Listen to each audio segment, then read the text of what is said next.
Alors, bonjour ou bonsoir, bienvenue dans ce nouveau webinaire. Aujourd'hui, on va parler des protocoles Covid pour le groupe IVF Life. Donc, je me présente, je suis le docteur Zined Meski du groupe IVF Spain Madrid, aussi connu comme Procreatech Madrid.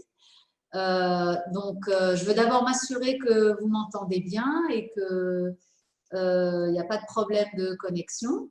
Donc, si vous pouvez m'écrire et me confirmer que tout le monde m'entend bien.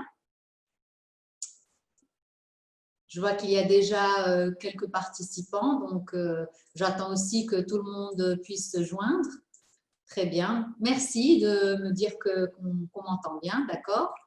Alors, n'oubliez pas que d'abord, je vais faire une petite présentation du webinaire. Et ensuite, vous avez l'option, avec le bouton questions-réponses, vous avez l'option de me poser toutes les questions que vous désirez. Et puis, à la fin, on passera à la partie voilà, de questions-réponses. Donc, n'hésitez pas à écrire pendant que moi, je fais la présentation.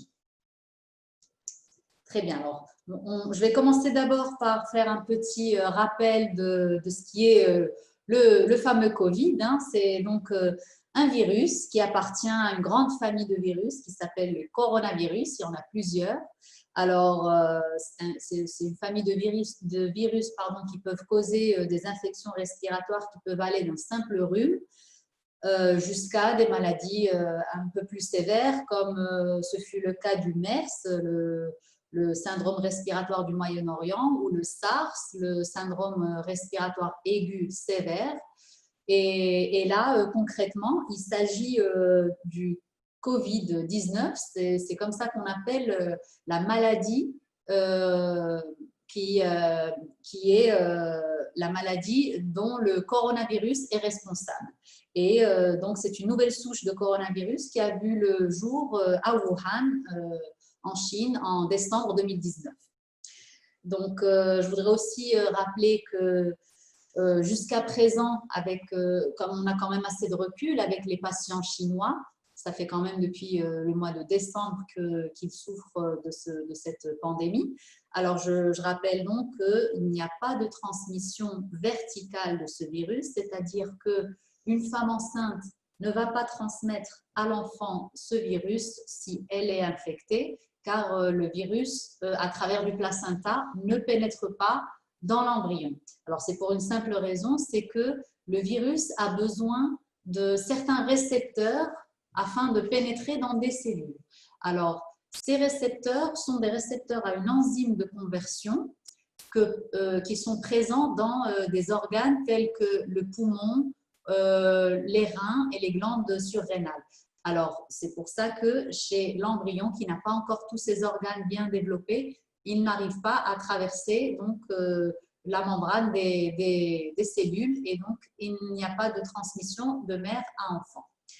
Et donc, je profite aussi de l'occasion pour dire que même les gamètes, c'est-à-dire les ovules et les spermatozoïdes, ne présentent pas ces récepteurs et donc le virus n'arrive pas à pénétrer à l'intérieur de ces cellules. Donc, il n'y a pas non plus de risque d'avoir des ovules ou des spermatozoïdes contaminés. Même si le patient ou la patiente présente le virus, leurs gamètes ne vont pas avoir de virus à l'intérieur de leur cellule.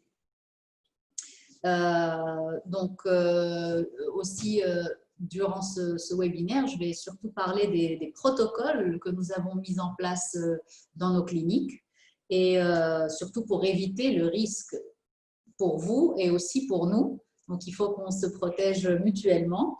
Et donc, je vais vous en parler en détail par la suite. Et aussi savoir que on a quand même réussi à maintenir toutes nos cliniques ouvertes durant tout le confinement, car en Espagne, la loi ne nous a pas interdit de fermer, d'interrompre les activités des cliniques privées. Donc, c'est important de savoir que nous avons pu continuer nos activités et, avec le coronavirus. Et donc,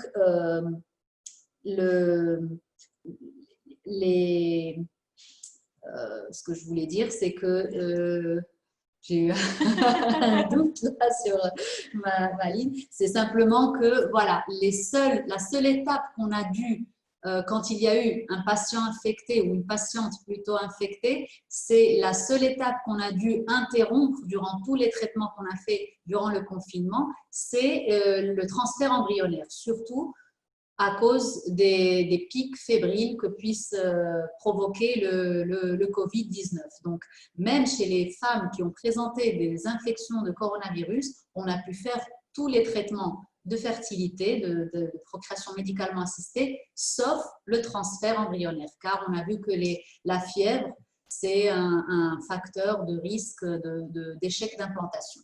Donc, on a vraiment pu faire les ponctions, les fécondations in vitro, tout le reste des traitements. Alors, si vous voulez, on commence par les diapositives. Donc, juste un petit rappel donc, du protocole qu'on a instauré au sein de nos cliniques. Alors, premièrement, le distancement, c'est vraiment ce qui va nous protéger, c'est-à-dire garder la distance de minimum 2 mètres entre le patient et le médecin au sein de la consultation. C'est vrai que nos consultations sont assez amples et on peut arriver à maintenir une conversation tout à fait normale avec une distance de 2 mètres. Donc, vraiment laisser maintenir cette distance réglementaire est fondamentale et il n'y a aucun problème vu qu'on a assez d'espace dans nos cliniques, d'accord? Alors, on passe à la suivante. Ça aussi, c'est important, c'est non seulement la distance, mais aussi le temps. C'est important de bien distancier dans le temps aussi, non seulement dans l'espace, mais aussi dans le temps, les rendez-vous pour que les patients ne coïncident pas tous en même temps dans les salles d'attente. Donc, il va falloir donner vraiment une assez grande marge de temps entre chaque rendez-vous et éviter vraiment que les patients puissent se croiser dans les couloirs ou dans les salles d'attente, dans les salles de bain, etc. Donc vraiment, ça aussi, c'est important de respecter, d'où aussi l'importance de la ponctualité. Donc, si vous venez physiquement et personnellement à votre rendez-vous, il est très important d'être ponctuel afin de pouvoir suivre notre rythme de rendez-vous et notre agenda. Alors, il y a aussi l'alternance entre les consultations, donc ça reprend un petit peu la même chose, c'est-à-dire que on ne va pas concentrer toutes les consultations dans le même jour, ni dans les mêmes salles de consultation, donc il va falloir vraiment alterner et respecter les temps et ce que j'ai dit auparavant, la distance spatio-temporelle. Alors, nous avons aussi mis en place des cloisons de protection ou des écrans, tout simplement, dans toutes nos réceptions, dans toutes nos cliniques. Donc, lorsque vous arrivez, vous n'allez pas être directement en contact avec notre hôtesse d'accueil ou notre réceptionniste. Il y aura toujours des cloisons de protection afin d'éviter les fameuses gouttelettes qui sont responsables de la contamination. Ça aussi, c'est très important de savoir que tout le personnel de la clinique va être testé régulièrement contre le Covid-19. C'est-à-dire qu'on va nous réaliser chaque 2 semaines, chaque 15 jours, un test sanguin pour savoir si l'on est porteur du virus, si l'on a déjà passé le virus et prendre des mesures si le cas est donné, c'est-à-dire si on a, en fonction des résultats de la sérologie, nous prendrons donc des mesures. Mais le fait d'être testé continuellement et régulièrement, c'est vraiment important car l'infection ou la contamination peut surgir à n'importe quel moment. Elle peut être au contact d'un patient ou entre collègues. Donc, c'est vraiment important de faire des tests continus. C'est ce qui va vraiment nous permettre de nous assurer que nous n'avons vraiment aucun risque de vous contaminer et de pouvoir maintenir notre activité de forme sûre et régulière. ça aussi, c'est très important de savoir que chez nous, nous offrons de faire ce même test de coronavirus, de Covid-19, de forme gratuite pour tous les patients qui viennent à la clinique personnellement. Donc, cela va vous permettre d'avoir ce qu'on appelle un Covid-free passeport ou certificat pour les voyages. Donc, c'est quelque chose, bien sûr, que nous avons mis en place. Après, les autorités sanitaires ou gouvernementales, ça va vraiment dépendre de ça aussi, si elles vont accepter notre certificat ou pas. Nous faisons tout pour pouvoir vous aider. Nous pouvons vous donner tous les moyens possibles, mais ce seront nos moyens. Après, au niveau international et gouvernemental, c'est vrai que c'est des choses qu'on ne peut pas contrôler. Donc, mais le fait de faire ce test de forme gratuite, je pense que vraiment ça va aider, ça va vous faciliter le déplacement et éviter peut-être même la quarantaine lors de vos voyages. Il y a aussi la possibilité de payer en ligne pour éviter toute manipulation de monnaie, d'argent, de contact entre le personnel, avec les mains. Donc vraiment tout ça, c'est pour vraiment faciliter et avoir une absence de contact absolue et éviter tous les risques. Donc vous avez la possibilité de payer en ligne. Et pour résumer un petit peu, donc nous offrons des solutions complète pour la détection du virus qui est à l'origine de la maladie donc, du Covid-19 en garantissant la sécurité de tous nos patients et de notre personnel. Donc, grâce à toutes les mesures dont je viens de vous parler, c'est vraiment ça qu'on essaie de vous procurer.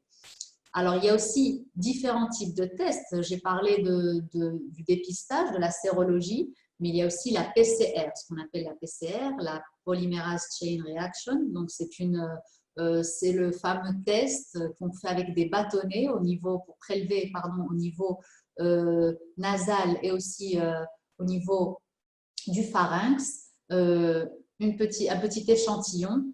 Et à partir de là, on va essayer de répliquer l'ADN du virus. Donc ça, c'est vraiment le test le plus fiable qui peut se faire dans certains cas lorsque, par exemple, les tests immunologiques, la sérologie est positive. Donc, il va falloir confirmer pour savoir si à ce moment-là, la personne est infectée ou si elle a déjà passé l'infection. Donc, c'est ça la PCR. Et donc, on a aussi la possibilité de faire la PCR dans certains de ces cas. Alors, voilà, c'est ce que je disais un petit peu, la différence entre la PCR et la sérologie. Alors, la sérologie, c'est une information sur le statut immunitaire du patient, les fameux anticorps, les IgG et les IgM, les immunoglobulines G et les immunoglobulines M.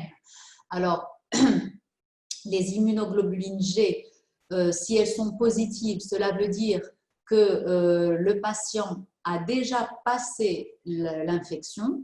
Si les immunoglobulines M sont négatives. D'accord? Donc, une immunoglobuline G positive et une immunoglobuline M négative, ça veut dire qu'on a déjà passé l'infection et qu'on a eu une immunité acquise qui peut durer jusqu'à 6 mois environ. Mais si l'immunoglobuline M est positive, donc dans cet organigramme, c'est un peu plus facile de comprendre, c'est lorsque l'immunoglobuline M est positive qu'on a un risque d'avoir à ce moment même une infection aiguë. C'est-à-dire au moment même où l'on a fait le test, il y a une possibilité d'avoir le coronavirus à ce moment-là. Donc, il va falloir confirmer avec une PCR. C'est le test dont je vous ai parlé qui se fait par prélèvement nasal ou du pharynx pour confirmer si il existe un ADN du virus dans votre corps. C'est vraiment le test qui va permettre de déterminer, d'avoir une réponse définitive. Donc, pour cet algorithme, c'est vraiment pour orienter un petit peu. S'il n'y a aucun symptôme et sans aucun contact à risque, on fait quand même le test de dépistage. D'accord? C'est un test, comme je l'ai dit, qui se fait de manière gratuite pour tous les patients et pour tout le personnel d'ailleurs. À ce moment-là, ça dépendra du résultat. Si le résultat est négatif, Donc, il n'y a pas eu d'immunité et il va falloir évaluer si vraiment il faut faire une PCR ou pas. Mais le résultat, c'est de suivre une activité normale. Si le patient, si le résultat montre que le patient est déjà immunisé, c'est bon, je pense qu'il n'y a vraiment aucune nécessité de faire la PCR pour confirmer qu'effectivement, il n'y a pas de coronavirus. Déjà, le test sérologique est suffisant. Alors, dans le cas où, effectivement, les immunoglobulines M sont positives, c'est là qu'on part vers la PCR. On part aussi vers la PCR lorsqu'il y a des symptômes ou un contact avec des cas positifs lors des derniers 7 à 21 jours. Donc là, on peut directement aller vers la PCR quand on est sûr d'avoir eu un contact avec une personne qui a eu une infection due au coronavirus. Et bien sûr, si c'est moins de 7 jours, c'est encore plus important de faire la PCR directement. Donc, c'est vraiment un stade aigu, une haute suspicion d'avoir vraiment un cas de coronavirus ou alors avoir des symptômes directement tels que fièvre, toux, diarrhée. C'est vrai qu'il y a des cas asymptomatiques. C'est pour ça que vraiment, on offre de faire ce test de sérologie parce qu'on a vu qu'effectivement, même s'il n'y a aucun symptôme et les gens ne savent pas vraiment s'ils ont eu des contacts à risque ou pas, si vraiment la maladie peut être totalement asymptomatique, on a très bien pu être en contact avec quelqu'un qui présentait effectivement cette maladie de manière asymptomatique. Donc, le test des anticorps est vraiment important et on le fait de manière régulière chez nous et on l'offre aussi à nos patients. Donc, voilà, c'est un organigramme qui résume un petit peu et permet de bien organiser un petit peu les patients et les tests surtout à faire en fonction des symptômes, des contacts, etc. Voilà, donc ça c'était un petit peu pour résumer, pour faire notre petite introduction. Donc là, on peut passer directement à la partie des questions, qui est la partie qui nous intéresse le plus aussi.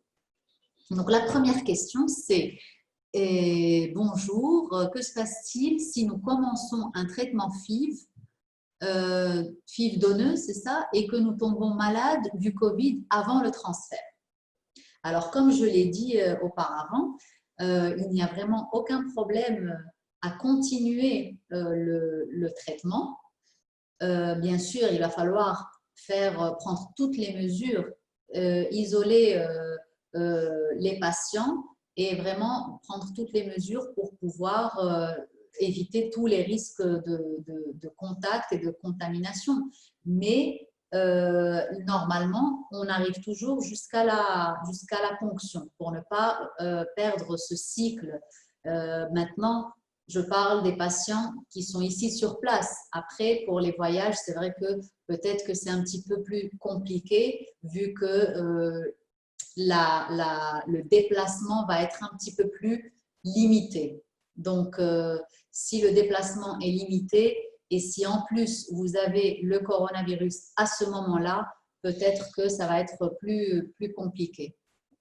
Si les embryons sont congelés, il n'y a vraiment aucun problème. À ce moment-là, au contraire, c'est beaucoup plus facile de s'organiser vu que les embryons sont déjà congelés. La seule chose à faire, c'est attendre de passer la quarantaine, attendre de passer la maladie, faire le test pour confirmer que vous n'êtes plus porteur de la maladie, c'est-à-dire que la sérologie est négative, la PCR aussi doit être négative et à ce moment-là, organiser, planifier le traitement pour transférer ces embryons qui sont congelés. Alors, bon, les embryons, alors on passe à la question suivante, donc ça j'ai déjà répondu. Peut-on se rendre en Espagne pour un traitement de FIV d'eau sans quarantaine actuellement? Les frontières sont-elles ouvertes? Alors, justement, J'en parlais avec Karine, qui est là avec nous. Vous ne la voyez pas, mais elle est toujours là. C'est notre modératrice. Et donc, on a vérifié avant de commencer notre webinaire pour voir vraiment les dernières informations. Et c'est vrai que pour le moment, on parle d'ouvrir les frontières entre la France et l'Espagne, aussi le Portugal et l'Espagne, à partir du 22 juin. Mais le Premier ministre ou le président du gouvernement doit faire un discours le 21 juin et donc c'est là que vraiment tout va être confirmé. Pour le moment, les frontières ne sont pas ouvertes, mais on parle d'une possible réouverture à partir du 22 juin. Donc, et puis, pour le problème de la quarantaine, c'est vrai que cela va dépendre aussi du discours du 21 juin. On ne sait pas encore si on va maintenir cette quarantaine pour tous les voyageurs provenant de France ou en dehors de l'Espagne, ou si en faisant un certificat, en vous donnant un certificat comme quoi vous venez faire un traitement et qu'on vous fera tous les tests ici sur place, on vous laissera passer. Donc, on évitera peut-être cette quarantaine. Alors tout ça, c'est encore dans le flou. On en saura beaucoup plus à partir du 21 juin. Alors, question suivante. Est-ce que la quarantaine sera bien supprimée entre la France et l'Espagne au mois de juillet? Quels documents faut-il préparer pour passer la frontière? Voilà, c'est un petit peu, ça rejoint la question précédente. On en saura beaucoup plus à partir du 21 juin. Donc, si effectivement les frontières s'ouvrent à partir du 22 juin, effectivement, à partir du mois de juillet, on pourra vraiment se déplacer librement. C'est vrai que en voiture, pour les voyages par la route, ça va être plus facile parce qu'il y a certaines lignes aériennes qui vont peut-être vous demander des documents ou peut-être même instaurer obligatoirement la quarantaine avant de pouvoir prendre l'avion. Alors, nous n'en savons rien, ça dépend vraiment des lignes aériennes et des gouvernements, des institutions sanitaires, etc. Nous, en tout cas, tout ce qui va être dans notre possibilité, dans nos moyens, on va pouvoir vous offrir effectivement des documents, un certificat et vous faire également le test sur place. Après, c'est aux autorités de décider. Alors, question suivante. Je dois commencer mon traitement pour un TEC au prochain cycle. Comment faire pour obtenir le test Covid-19? Alors, quand elle vient chez nous, c'est fait. Alors, si effectivement vous venez chez nous, on peut également vous faire un certificat pour justifier votre déplacement chez nous. Il n'y a aucun problème, vous pourrez venir et on vous fera le test sur place et dans moins de 24 heures, vous avez le résultat. Sinon, c'est un petit peu plus compliqué parce qu'on ne peut pas vraiment vous envoyer un kit pour le faire sur place. C'est un petit peu compliqué. On le fait avec une prise de sang. Donc, c'est compliqué de le faire à distance. Donc, ce serait vraiment venir le faire sur place. C'est le seul moyen. Ou bien de le faire, bien sûr, chez vous en France et de nous envoyer les résultats. Donc, c'est à vous de voir quelle est la solution la plus facile. Alors, la forte fièvre potentiellement liée au Covid ne serait-elle pas problématique après un transfert? Oui, justement, c'est ce que j'avais dit lors de mon introduction. C'est là d'ailleurs que j'avais un petit peu bloqué. C'était juste pour dire que la seule étape qu'on a dû annuler durant tout le confinement, c'est le transfert embryonnaire lorsqu'une patiente présentait une infection au Covid. Donc, on a pu faire tout le reste, c'est-à-dire la stimulation ovarienne, les ponctions ovariennes, les ponctions des donneuses, tout, sauf le transfert embryonnaire. Car effectivement, la fièvre, surtout lors du coronavirus, du Covid, on a vu que parfois la fièvre peut être très très forte et c'est vraiment un facteur de risque pour l'implantation. Donc, c'est pour ça qu'on a vraiment annulé tous les transferts lors d'une infection au coronavirus. Dans le cas d'un double don, si la receveuse est malade, les embryons seront-ils congelés? Alors oui, bien sûr, effectivement, lors d'un double don, c'est vrai que c'est plus facile à organiser car toutes nos donneuses et nos donneurs vont être testés, bien sûr, vont être testés pour le coronavirus. Et comme la receveuse ne sera pas sur place au moment de la fécondation, c'est vraiment plus facile de faire tout ça sur place sans aucun problème. La seule chose, c'est que si la receveuse est confirmée porteuse du coronavirus ou infectée avec des symptômes, effectivement, on va congeler tous les embryons pour ne pas faire un transfert lorsque la patiente est encore malade. Donc, c'est ça rejoint un petit peu le point précédent, c'est que la fièvre est un facteur de risque et nous ne faisons pas de transfert lorsqu'il y a une infection confirmée du coronavirus. Alors, vous nous tiendrez informés des ouvertures des frontières? Oui, bien sûr. Alors, dès qu'on aura des confirmations officielles, hein, parce que bien sûr, sur Internet, on peut trouver toutes sortes d'informations, ça peut être des fake news. Donc là, vraiment, on va attendre de voir le discours, l'information officielle du gouvernement pour pouvoir vous donner les informations les plus fiables. Donc, bien sûr, on vous maintiendra au courant de tout, absolument tout. Est-ce que toutes les patientes doivent être testées avant de faire la FIV d'eau? Oui, alors c'est notre protocole, c'est la clinique qui a décidé d'instaurer ce protocole et c'est aussi pour être plus sûr, pour avoir vraiment un risque le plus faible possible de transmission, que ce soit transmission du personnel aux patients, mais aussi des patients au personnel. Il faut aussi qu'on nous protège. Donc, toutes les patientes vont être testées chez nous, ici à la clinique, de manière gratuite. Alors, la question suivante, est-ce qu'on peut venir du Maroc pour une FIV don maintenant et c'est quoi la procédure?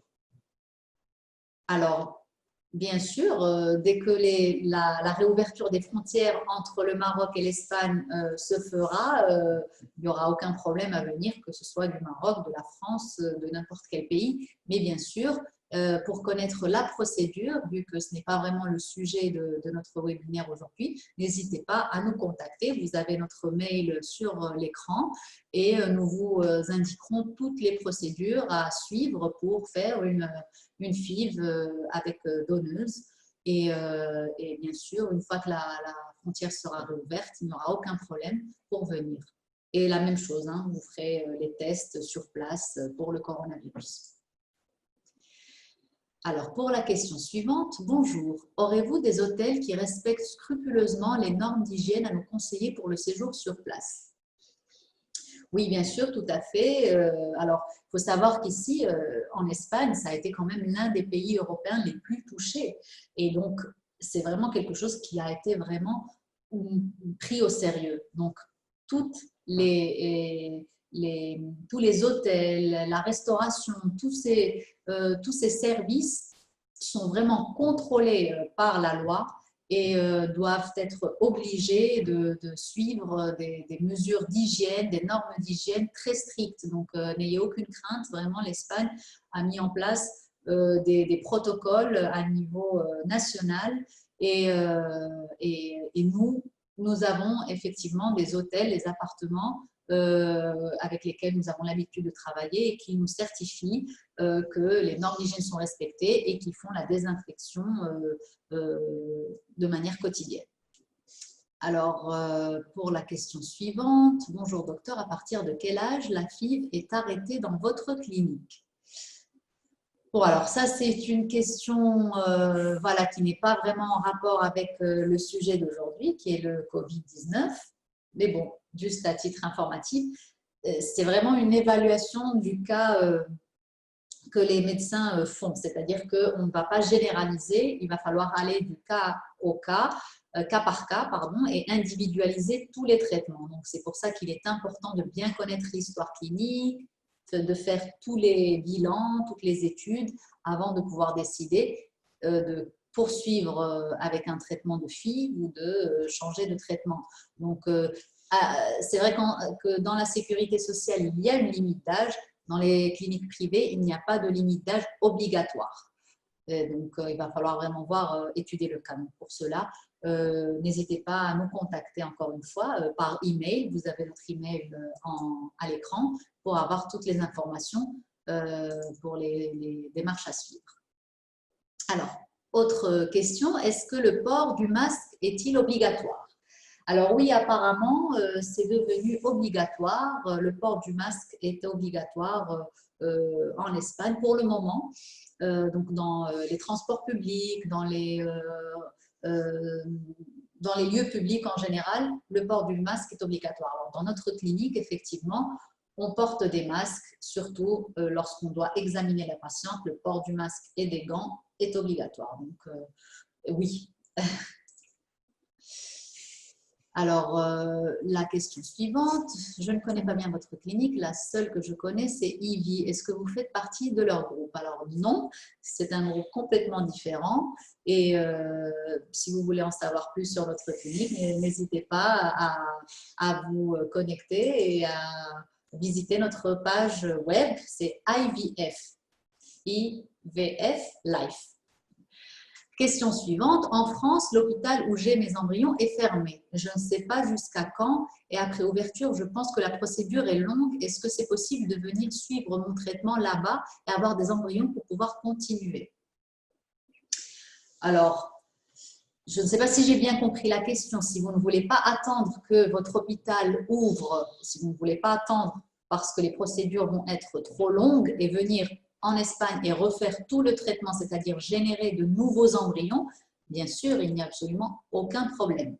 Maintenant, si la question est-ce que vous pouvez transférer vos embryons qui sont congelés en France en Espagne pour pouvoir faire le transfert embryonnaire en Espagne, bien sûr, c'est possible aussi. Maintenant, la seule chose, c'est qu'on ne sait pas effectivement combien de temps cela peut durer. Si entre la réouverture de l'hôpital, l'organisation entre les deux laboratoires, car ce sont les deux laboratoires qui doivent s'organiser pour transférer les embryons, car il y a des mesures à prendre, des mesures d'hygiène, des mesures de transport dans les tanks avec l'azote liquide. Donc tout ça, c'est vraiment une organisation qui normalement se fait de manière assez rapide, mais avec les conditions actuelles, je ne peux pas vous garantir vraiment le temps que cela peut prendre. Donc, si c'est pour venir faire un traitement en entier de zéro pour vous générer des embryons ici en Espagne et les transférer ici, il n'y a absolument aucun problème. On revient un petit peu vers la question du début, c'est-à-dire quand est-ce qu'on va réouvrir les frontières. On va dépendre de ça. Si c'est pour transférer vos embryons congelés d'un hôpital en France vers chez nous, ça peut être un peu plus compliqué dans le sens où ça peut prendre peut-être un peu plus de temps. Donc voilà. Pour l'instant, je vois qu'il n'y a pas d'autres questions. Je ne sais pas si vous avez d'autres questions à nous poser. Est-ce que la situation sera plus facile en octobre? Alors oui, effectivement, je ne sais pas, je ne peux pas voir le futur exactement avec précision, mais je pense que oui, il serait logique de penser que plus on laissera passer le temps, plus on retournera vers une certaine normalité, ou ce qu'on appelle ici en Espagne la nouvelle normalité. Donc je pense que vers octobre, fin octobre, ce sera beaucoup plus facile de se déplacer et de pouvoir faire tous les traitements sans problème. J'ai une question qui est en anglais. Je vais essayer de la traduire. Est-ce que, alors j'aimerais savoir comment vous allez prendre soin de ma fertilité parce que j'ai des fibromes utérins. J'ai 43 ans et c'est la première fois que je prends contact avec vous. Donc, je suis désolée d'écrire en anglais. Alors, bon, j'avais l'impression que ce serait plus une consultation. Donc, je suis désolée, je réponds en français parce qu'on est dans un meeting, dans un webinaire français. Donc, si vous avez envie de nous contacter, n'hésitez pas à nous envoyer un email, ce sera beaucoup plus facile. Et nous avons aussi des médecins qui parlent anglais et il nous faudra aussi beaucoup plus de détails pour bien évaluer votre cas. Je peux le dire en anglais. If you want to have more information about your case, you can write an email to the address email you have in your screen and we can contact you. Alors, question suivante, parlez-nous s'il vous plaît de votre clinique, je ne la connais pas, taux de réussite, FIV, don. Là aussi, on est un petit peu hors sujet, vu que le sujet, c'était surtout le coronavirus. Donc, vous pouvez aller sur notre page web et avoir toutes ces informations et n'hésitez pas à nous contacter directement par mail si vous avez envie d'avoir plus d'informations et plus de détails. Question suivante, docteur, vous allez faire le 12 et 13 juin des consultations en ligne. Comment peut-on décrire notre cas? Merci beaucoup de votre réponse. Alors, si vous avez pris rendez-vous, déjà, il faut savoir que les rendez-vous, les agendas se remplissent très vite, donc n'hésitez pas à prendre rendez-vous le plus tôt possible. D'ailleurs, Karine me dit que c'est déjà assez complet, donc vraiment, il va falloir faire très, très vite. Et pour décrire votre cas, nous enverrons un formulaire à remplir avec des questions et des réponses. Donc, n'ayez pas crainte, on vous guidera un petit peu pour en savoir plus sur votre cas. Donc, il va falloir juste remplir le formulaire et cela va nous aider à en savoir plus sur votre cas. Je me permets d'intervenir. Oui. C'est parce que si vous n'avez pas encore pris rendez-vous, je sais que le 12 et le 13 juin en ligne, et d'ailleurs l'inscription est fermée parce que nous sommes complets. Par contre, c'est vrai que le docteur Meski est également en consultation le week-end du 10 et 11 juillet. Et là, par contre, les inscriptions sont ouvertes. Donc, à partir du moment où vous confirmez à votre coordinatrice que vous confirmez le rendez-vous, c'est elle qui fera en sorte de préparer ce rendez-vous avec vous en vous envoyant le dossier médical à remplir avant la consultation. Voilà. Très bien. Merci, Karine. Alors, la question suivante. Est-ce qu'il y a besoin de montrer un résultat de test négatif au Covid pour pouvoir prendre l'avion de la France à l'Espagne? Quels documents faut-il montrer? Cela m'inquiète car ce serait dommage de ne pas pouvoir venir après avoir fini la stimulation. Alors, c'est vrai que c'est une question assez délicate car nous n'en savons pas grand-chose, à vrai dire. Ça dépend vraiment des lignes aériennes. Il y a certaines lignes qui obligent à montrer effectivement un document, un certificat qui montre que vous êtes Covid-free, c'est-à-dire test négatif au coronavirus. Maintenant, est-ce que cela va se poursuivre au-delà du 21 juin? Je ne sais pas. Est-ce que cela est valable pour toutes les lignes aériennes? Je ne sais pas non plus.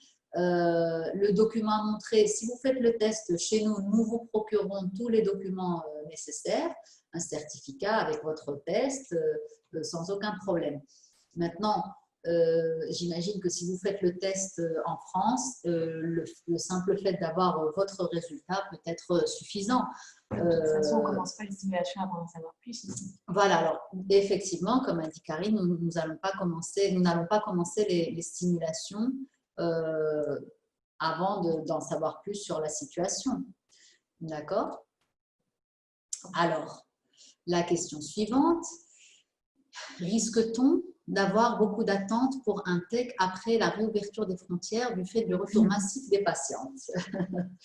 Alors, effectivement, c'est vrai qu'on va avoir une vague de patientes, mais je ne pense pas qu'il y ait une liste d'attente. Il va falloir que nous nous organisons un petit peu, mais je ne pense pas qu'il y ait une grande attente pour faire un transfert d'embryon congelé sans problème. Pensez-vous qu'il y aura une seconde vague en Espagne? Alors ça, c'est une question qu'on nous pose souvent. Je ne sais pas, je ne pense pas avoir l'information nécessaire pour pouvoir répondre avec précision. Je ne veux pas non plus vous donner des fausses informations. C'est vrai qu'on parle souvent d'une rechute en octobre, novembre avec le froid, comme la grippe. En fait, c'est vraiment, on essaie de faire un petit peu des simulations avec ce qui s'est passé pour la grippe. Mais on n'en sait rien réellement, on ne sait pas. D'ici là, peut-être qu'il y aura un vaccin. On n'a pas assez d'informations pour pouvoir répondre à cette question de façon définitive. Donc, c'est possible. Si c'est le cas, ben, on sera en tout cas beaucoup mieux préparé que la première fois. Car cette fois, on a déjà cette expérience du confinement. Les mesures d'hygiène vont se poursuivre. Ce sera vraiment beaucoup plus facile.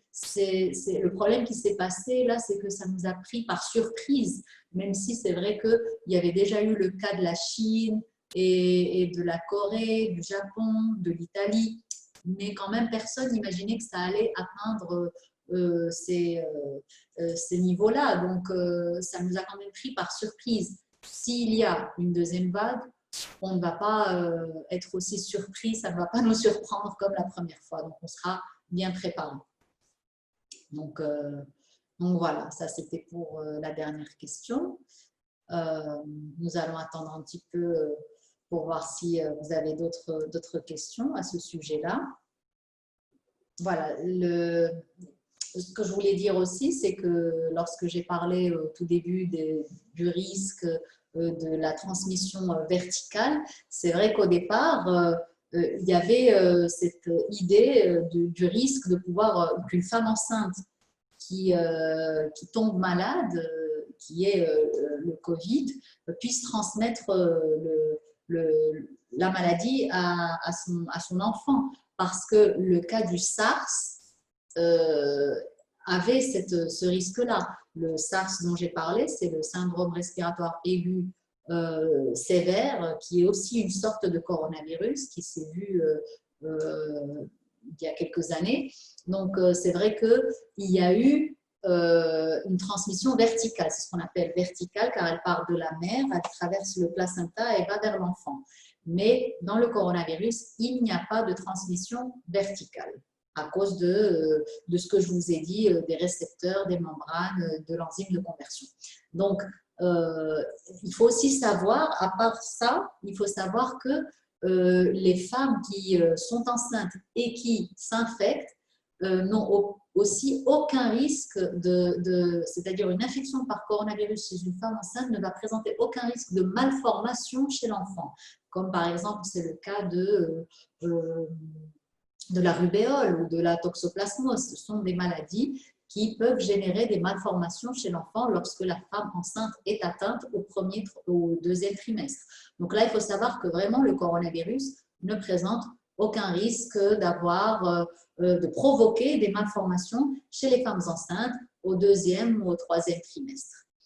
Et aussi savoir qu'une femme enceinte ne va pas avoir plus de probabilité d'avoir l'infection du coronavirus. C'est-à-dire qu'une femme enceinte ne va pas être affaiblie par son état de grossesse et donc ne va pas être plus susceptible à avoir le coronavirus. Donc, nous allons voir la question qu'on nous pose. Pourquoi certains nouveau-nés ont-ils alors été contaminés, même si le taux de contamination est faible? Alors, les nouveau-nés contaminés sont souvent dus à des contaminations périnatales, c'est-à-dire lors de l'accouchement. Si les mesures d'hygiène ne sont pas bien respectées, si le personnel ne respecte pas bien toutes les mesures d'hygiène et l'enfant passe donc par le vagin lors de l'accouchement, à ce moment-là, il y a un risque effectivement. C'est le risque que la femme, si elle s'approche pour voir son enfant, qu'à ce moment-là, elle tousse, ou alors qu'elle le touche alors qu'elle venait de se toucher le visage, effectivement, il y a un risque. Ou si alors le personnel qui prend l'enfant avait pris la main de la femme qui s'était effectivement touché le visage auparavant et ensuite, donc, ce personnel qui a touché la main et a pris l'enfant va forcément lui transmettre le virus. Donc, c'est vraiment des causes externes, ce n'est pas à travers le placenta. Donc, quand je parle de contamination verticale, c'est vraiment à travers le placenta, comme c'est le cas de beaucoup de maladies comme la rubéole, la toxoplasmose, le VIH. Vraiment, il y a beaucoup de virus qui traversent la barrière placentaire et infectent lorsque l'enfant est encore au sein de l'utérus. Donc, c'est ça la transmission verticale.